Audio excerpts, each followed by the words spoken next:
rained on Sodom and Gomorrah brimstone and fire from the Lord out of heaven. And he overthrew those cities. In his 1968 book, The Chariots of the Gods, Eric von Daniken presented a different theory about the destruction of Sodom and Gomorrah. Eric von Daniken had speculated that Sodom and Gomorrah might have been destroyed by extraterrestrials using nuclear weapons. The reason he came to this conclusion is the description that fire and brimstone came down from the sky. It certainly would get the attention of planet Earth pretty fast if we really concluded that extraterrestrials had destroyed whole cities because they didn't like them.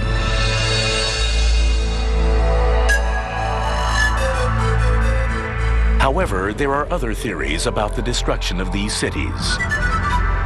Some believe the story may have been used as a mythological warning, a lesson passed down through the millennia to reinforce the importance of piety. God removed these Sodomites and the citizens of Gomorrah from existence, and that's what the text talks about. Fire rained down from heavens and wiped them all out. The text tells us that when a human civilization becomes reprobate, they can't be saved. The other way to look at Sodom and Gomorrah is that if the towns ever actually existed, and if those towns were destroyed, were almost certainly destroyed by some natural means. It's such a metaphor for a religious idea, that is, man was evil and deserved to be punished for his iniquity. Archaeological evidence has emerged that sheds some scientific light upon this ancient story. Archaeologists, in looking at the southeastern plain of the Dead Sea, have located approximately the right place where we would expect to see cities of Sodom and Gomorrah. The remains of these cities, called Babadra and Numeria, offer tantalizing clues that may prove part of the story of Sodom and Gomorrah. In Babadra, we see that there was broad destruction across the mound. Next, we find at Numeria that there is a layer of ash, which can suggest that the city was burnt.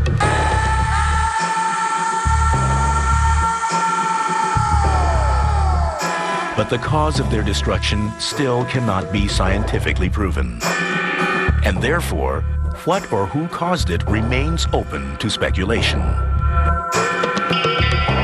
The bigger issue is whether or not extraterrestrials are so much involved in the development of life on Earth that they in fact would destroy a whole city or perhaps a whole group of people.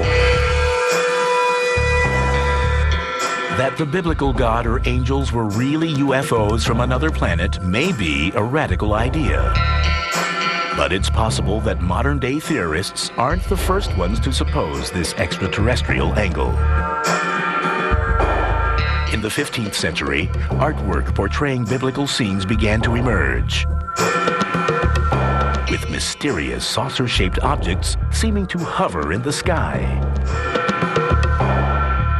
I find that the Renaissance artwork itself is very intriguing just all by itself. You've got these images of UFOs with the Madonna image and scenes of Jesus on the cross. And in the background, you've got a little black dot or a saucer-shaped UFO with a dome on it. And what these were done 1,500 years after the fact.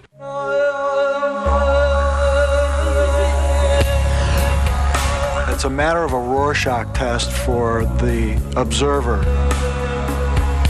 You place attributes onto those paintings and drawings and artwork. They may be hats, they may be crockery or saucers or other things of that shape, but not necessarily flying saucers.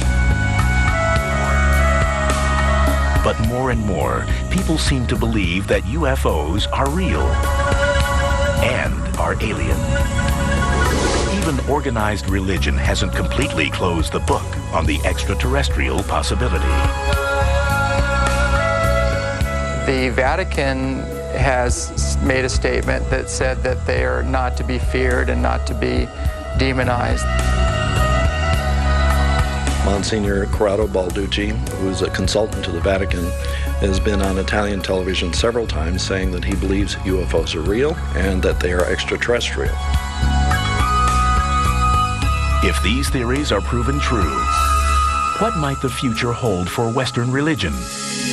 Western religion would change completely if extraterrestrials were proved to be real. It would change all the stories in the Bible, and it would change how we thought about the Bible, because a highly technological extraterrestrial may provide some explanations for some of the miracles that happen in the Bible. But in the absence of hard evidence that either proves or disproves the existence of UFOs, belief in the UFO phenomenon is based mostly on faith, much the same basis as a belief in God.